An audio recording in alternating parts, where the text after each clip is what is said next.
Jason, dumating ka na pala. Gusto kang makausap ng papa mo tungkol kay Clara. Ibinalita ko sa kanya kung ano yung nalaman mo kanina.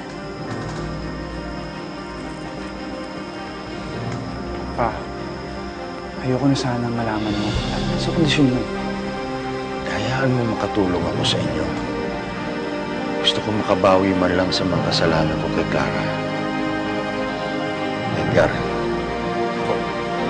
alamin mong bawat kilos ni Roman. Kung may kahina-hinala siyang ginagawa, balita mo sa akin. Opo.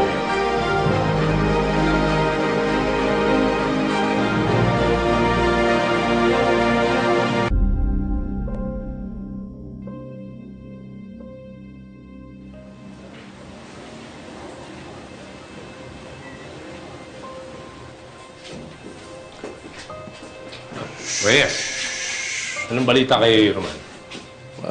Wala naman na bago. Yung nanay at saka abogado, yun ako makausap. At ang pinag-uusapan nila, yun tungkol sa kaso. Sigurado po kayo? Wala po siyang ibang nakakausap? Wala pa sigurado. Nga pala, yung pinangako niyo sa akin promotion. Aasa ako. Babalik na ako sa pwesto. Sige.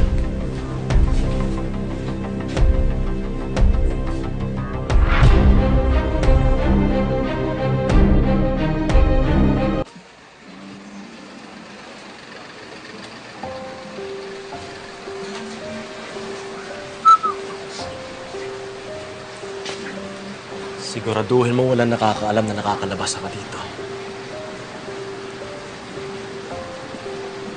Panigurado yan, boss. Sinabi ko nga doon sa mga tauhan ng papa mo na permis ka lang dito.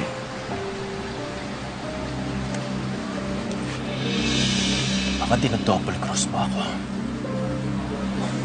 Bagong plancha yan. Isa lang. Siyempre, kung saan yung mas maganda bigay, doon ako. At makikinabang ako. Nga pala, anong oras ba ang labas mo mamaya?